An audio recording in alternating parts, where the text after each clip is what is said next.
Hello friends, welcome back to my YouTube channel. आज class 2 है जिसमें हम लोग crash course Khan sir pocket G K book का कर रहे हैं। तो इसमें हिस्ट्री का हम लोग क्लास कर रहे थे, जिसमें पिछले क्लास में हम लोग इतिहास के कालक्रम के बारे में पढ़े थे। तो चलिए आज का क्लास स्टार्ट करते हैं। क्लास 2 है जिसमें हम लोग चैप्टर 2 के बारे में पढ़ते हैं, सिंधु घाटी हड़प्पा सभ्यता। तो ये क्रैश कोर्स है, बहुत छोटा क्लास होने वाला है, एक क्लास में एक चैप्टर कंप्लीट हो जाएगा। तो चलिए आज सिंधु घाटी हड़प्पा सभ्यता के बारे में पढ़ते हैं, जिसका कार्यकाल 2500 ईसा पूर्व से 1750 ईसा पूर्व तक था। इसे कांस्ययुगीन सभ्यता भी कहते हैं। तो हड़प्पा सभ्यता को कांस्ययुगीन सभ्यता भी कहते हैं। मेसोपोटामिया, मिस्र और चीनी सभ्यता की समकालीन थी। तो हड़प्पा सभ्यता किसकी समकालीन थी? मेसोपोटामिया, मिस्र और चीनी सभ्यता का समकालीन था। प्रथम नगरीय सभ्यता थी। प्रथम नगरीय सभ्यता कौन सी थी? तो हड़प्पा सभ्यता थी। नामकरण किसने किया था? जॉन मार्शल ने किया था। ये क्वेश्चन बहुत बार पूछे जाते हैं। वैसे तो सारे क्वेश्चन इसमें ऐसे क्वेश्चन कवर कर रहे हैं जो कि हर एग्जाम्स में पूछे जाते हैं, तो सबको अच्छे से याद कर ले। नामकरण किसने किया था? जॉन मार्शल ने किया था हड़प्पा सभ्यता का। प्रथम खुदाई स्थल क्या था? हड़प्पा। किसने किया था? दयाराम साहनी ने किया था। तो खुदाई किसने किया था? दयाराम साहनी ने किया था। कब किया था? 1921 ईस्वी में किया था। रेडियो कार्बन डेटिंग C14 के आधार पर काल 2350 से 1750 निर्धारित किया गया था। लिपि भाव चित्रात्मक था, दाएं से बाएं के तरफ लिखी जाती थी। तो दाएं से बाएं के तरफ लिखी जाती थी, भाव चित्रात्मक लिपि थी। अब हम लोग हड़प्पा सभ्यता के विस्तार के बारे में देखते हैं। विस्तार था उत्तर में कहाँ तक था? मांडा तक था, जो चिनाब नदी का है, और दक्षिण में दैमाबाद प्रवरा नदी वहाँ पर थी, और पश्चिम में सुतकांगोडेर था जो दास्क नदी के किनारे थी। पूरब में आलमगीरपुर था जो कि हिंडन नदी के किनारे बसी हुई थी। तो हड़प्पा सभ्यता का विस्तार कैसे है? उत्तर में मांडा तक है, दक्षिण में दैमाबाद और पूरब में आलमगीरपुर और पश्चिम में सुतकांगेडोर तक है। हड़प्पा सभ्यता का आकार कैसा था? तो त्रिभुजाकार था। हड़प्पा सभ्यता का आकार कैसा था? त्रिभुजाकार था। उत्तर में मांडा की तरफ फैला हुआ था, दक्षिण में दैमाबाद की तरफ जिधर प्रवरा नदी बहती थी जिसके किनारे, पूरब में आलमगीरपुर था जो कि हिंडन नदी के किनारे बहती थी, और पश्चिम में सुतकांगोडेर था जो दास्क नदी के किनारे बसी हुई थी। अब हम लोग हड़प्पा सभ्यता के प्रमुख स्थल के बारे में पढ़ते हैं। प्रमुख स्थल उत्खनन वर्ष अवस्थित कहाँ पे था? उत्खननकर्ता किसने उत्खनन किया था? नदी कौन सी थी किनारे पे? और प्राप्त साक्ष्य क्या था? हड़प्पा जो कि 1921 ईस्वी में दयाराम साहनी ने इसका उत्खनन किया था।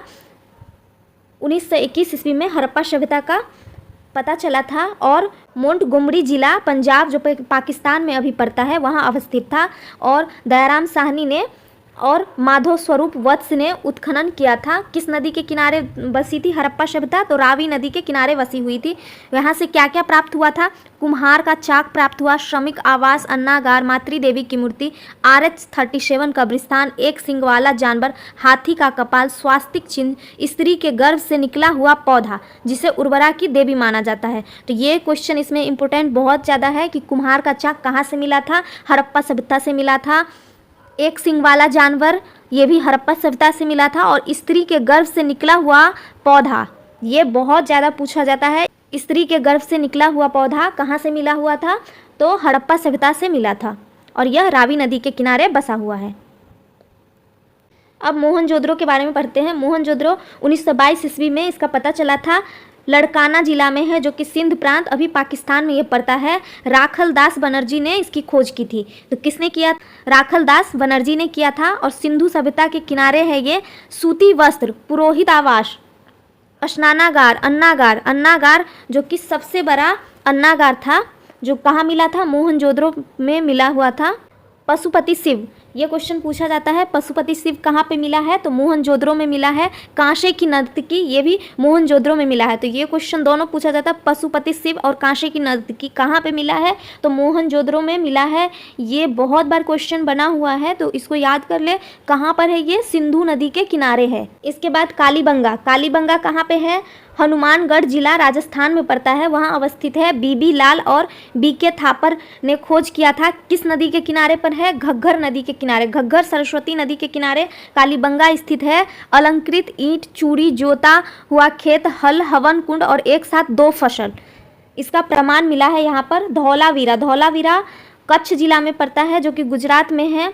रविंद्रनाथ बिष्ट ने इसका खोज किया था। यहाँ ये कहाँ पर है? लूनी नदी के किनारे अवस्थित है। जल प्रबंधन, नहरें और सिंधु घाटी लिपि का यहाँ पे पता चला है। चनहुद्रो सिंध प्रांत पाकिस्तान में पड़ता है। गोपाल मजुमदार ने इसका खोज किया था। तो ये क्वेश्चन पूछा जाता है चनहुद्रो कहाँ पर है? तो सिंध प्रांत पाकिस्तान में पड़ता है और यह गोपाल मजुमदार इसका खोज किया था। ये भी सिंधु नदी के किनारे बसा हुआ है। और यहाँ से ये क्वेश्चन बनता है, मन के बनाने के कारखाने, लिपस्टिक, लड़कियों के, स्त्रियों के श्रृंगार के सामान कहाँ से मिले हैं? तो चनहुद्रो से मिले हैं। ये क्वेश्चन, जितने भी औरतों के श्रृंगार के सामान मिले हैं वो सारे चनहुद्रो से मिले हुए हैं। लोथल अहमदाबाद जिला में पड़ता है, जो कि गुजरात में है और रंगनाथ राव ने इसका खोज किया था। ये किस नदी के किनारे है? तो भोगवा नदी के किनारे है। लोथल किस नदी के किनारे है? भोगवा नदी के किनारे।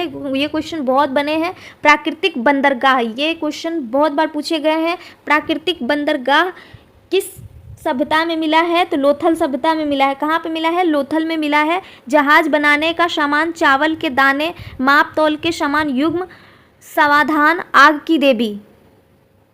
युग्म समाधान मतलब एक साथ दो लोगों को दफनाया गया था लोथल में। कोट दीजी सिंध प्रांत का खैरपुर स्थान है, जो कि पाकिस्तान में पड़ता है। फजल अहमद खान ने इसका खोज किया था। ये भी सिंधु नदी के किनारे पड़ता है। तो सिंधु नदी के किनारे पड़ता है कोट दीजी। और यहाँ से पत्थर के वानाग्र गहनों का जखीरा और गर्तावास मिला है। वनवाली हिसार जिला हरियाणा में पड़ता है। रविंद्र सिंह बिष्ट ने इसका खोज किया था। सरस्वती नदी के किनारे बसी हुई है। यहाँ से मिट्टी से बना हल और खिलौना मिला है। मछली पकड़ने की बंसी मिली हुई है। रोपर जिला पंजाब में है। यह सतलज नदी के किनारे अवस्थित है। मानव के साक्ष्य, कुत्ते दफनाने का साक्ष्य, तांबे की कुल्हाड़ी, शंख की चूड़ियाँ।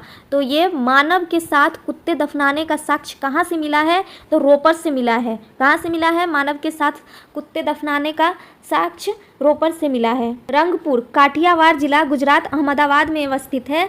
रंगनाथ राव ने इसका खोज किया था। भादर नदी के किनारे अवस्थित है। यहाँ से धान की भूसी और घोड़े की मूर्ति मिली हुई है। आलमगीरपुर, ये मेरठ जिला उत्तर प्रदेश में पड़ता है। यज्ञदत्त शर्मा ने किया था। यह हिंडन नदी के किनारे अवस्थित है। सुतकांगोडोर पाकिस्तान के बलूचिस्तान प्रांत में पड़ता है। ये क्वेश्चन पूछा जाता है, सुतकांगोडोर कहाँ पे है? पाकिस्तान के बलूचिस्तान प्रांत में है। और किसने खोज किया था? Aurel Stine. ये क्वेश्चन तो उतने नहीं पूछे जाते किसने खोज किया है, लेकिन सुतकांगोडोर कहाँ पे अवस्थित है? पाकिस्तान के बलूचिस्तान में अवस्थित है। और यहाँ से बंदरगाह का साक्ष्य मिला है। सुतकाको पाकिस्तान के बलूचिस्तान प्रांत में है और ये सादीकोर नदी के किनारे अवस्थित है। अब हम लोग हड़प्पा सभ्यता की प्रमुख विशेषताएं के बारे में पढ़ते हैं। मोहनजोदड़ो का अर्थ होता है मृतकों का टीला, किंतु यहाँ से कब्रिस्तान नहीं मिला है, बल्कि एक ही स्थान पर कंकाल का ढेर मिला है। तो मोहनजोदड़ो का अर्थ क्या होता है? मृतकों का टीला। मृतकों का टीला मतलब बहुत सारे शव इधर उधर फैले हुए थे, उसी को मृतकों का टीला कहते हैं। ये कब्रिस्तान नहीं होता है।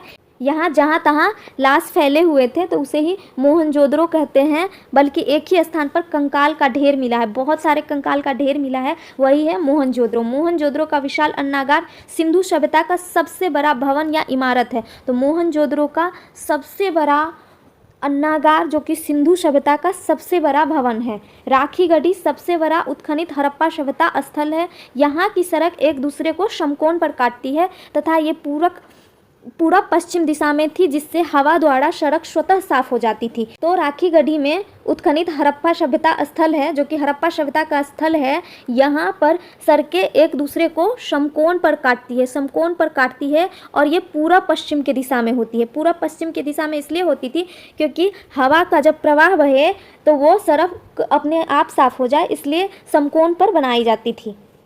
नगर नियोजन तथा जल विकास इसकी सबसे बड़ी व्यवस्था थी। तो हड़प्पा सभ्यता की सबसे बड़ी व्यवस्था क्या थी? नगर नियोजन और जल विकास थी। तो हड़प्पा सभ्यता ग्रामीण सभ्यता पर आधारित बिल्कुल भी नहीं था, यह शहरी सभ्यता पर आधारित था, जिसमें नगर नियोजन किया गया था और जल विकास की सबसे बड़ी व्यवस्था की गई थी। नगरीय अवशेष को दो भागों में विभाजित किया गया। ऊपरी भाग दुर्गीकृत एवं निम्न भाग छोटी भवन। इसकी नालियाँ ढकी हुई थी तथा सड़क सीधी थी। तो इसकी नालियाँ कैसी थी? ढकी हुई रहती थी और सड़क सीधी रहती थी। अर्थव्यवस्था का मुख्य आधार कृषि था। तो हड़प्पा सभ्यता के लोगों का अर्थव्यवस्था का मुख्य आधार क्या था? कृषि था। इसका व्यापार विदेशों से होता था। इसकी समाज मातृसत्तात्मक थी, तो इसमें जो समाज होते थे उसमें माता का ज़्यादा महत्व होता था, मातृ प्रधान सभ्यता थी। सिंधु सभ्यता का समाज 4 वर्गों में बटा हुआ था। विद्वान, योद्धा, व्यापारी एवं शिल्पकार, श्रमिक थे। अंतिम संस्कार की 3 विधियां थी, पूर्ण समाधिकरण, आंशिक समाधिकरण एवं दाह संस्कार था। हड़प्पा लिपि बुस्ट्रोफेडन लिपि के प्रमाण से सबसे ज़्यादा चित्र यू आकार तथा मछली का चित्र देखने को मिला है। इनके मुहरों पर सर्वाधिक एक सींग वाले जानवर का चित्र मिला है। तो हड़प्पा सभ्यता में सबसे ज़्यादा एक सींग वाले जानवर का चित्र मिला है। ये क्वेश्चन भी बहुत बार पूछा गया है। हड़प्पा सभ्यता में सबसे ज़्यादा कौन सा चित्र मिला है, किस जानवर का चित्र मिला है, तो एक सींग वाले जानवर का चित्र मिला है।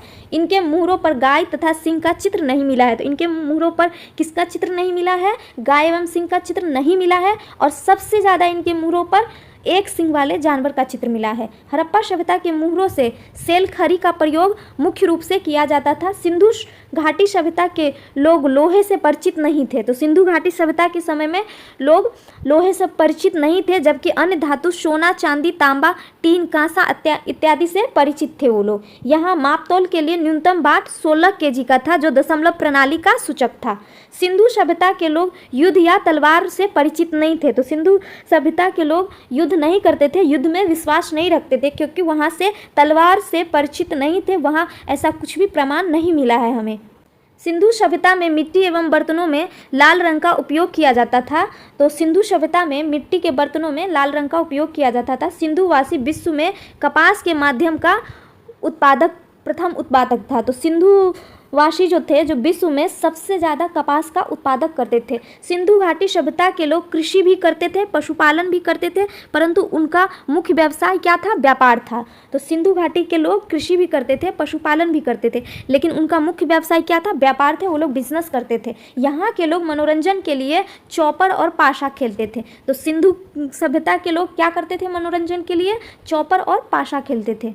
अब महत्वपूर्ण तथ्य के बारे में पढ़ते हैं। सबसे प्रिय देवता कौन था उनका, शिव था, पशुपति। सिंधु सभ्यता के लोगों का सबसे प्रिय देवता कौन थे, तो शिव थे, पशुपति थे। इनका पसंदीदा वृक्ष क्या था, पीपल था। क्या था इनका पसंदीदा वृक्ष, पीपल था। इनका पसंदीदा जानवर क्या था, सांड या वृषभ, बसहा बैल था। इसका पसंदीदा पक्षी क्या था, बतख था। तो सिंधु सभ्यता के लोगों का पसंदीदा पक्षी बतख था।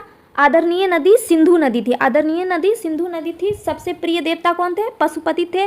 पीपल था सबसे पसंदीदा वृक्ष। और पसंदीदा जानवर क्या था, सांड था, सांड था। सबसे पसंदीदा पक्षी क्या था, बतख था। और सबसे आदरणीय नदी कौन सी थी, सिंधु नदी थी। अब हम लोग हड़प्पा सभ्यता के पतन के बारे में पढ़ते हैं। हड़प्पा सभ्यता के पतन के कारण, हड़प्पा सभ्यता का विनाश सबसे बड़ा का कारण क्या था, बाढ़ था। तो हड़प्पा सभ्यता के विनाश का सबसे बड़ा कारण क्या था, बाढ़ था। तो वैज्ञानिक के द्वारा कहा जा रहा है कि हड़प्पा सभ्यता का पतन जलवायु परिवर्तन के कारण हुआ था, जिसका कारण मुख्य कारण क्या था, बाढ़ माना जाता है। बाढ़ के कारण हड़प्पा सभ्यता का पतन हो गया था। वर्तमान में हुए उत्खनन से ITI खड़गपुर को सिंधु घाटी सभ्यता से संबंधित कुछ प्रमाण मिला, जिस आधार पर कहा जा रहा है कि इसके पतन का महत्वपूर्ण कारण क्या था, तो जलवायु परिवर्तन था।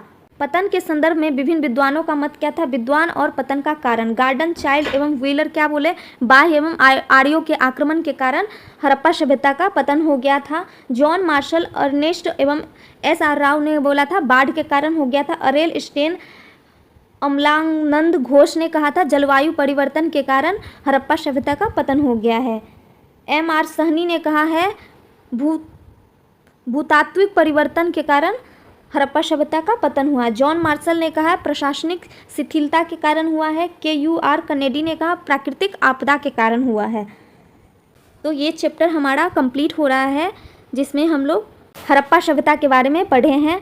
तो अगले क्लास में हम लोग वैदिक सभ्यता के बारे में पढ़ने वाले हैं। तो वीडियो अगर अच्छा लगा हो तो वीडियो को लाइक करें, चैनल को सब्सक्राइब करें और बेल आइकन दबाना न भूलें। मिलते हैं अगले वीडियो में। Thank you.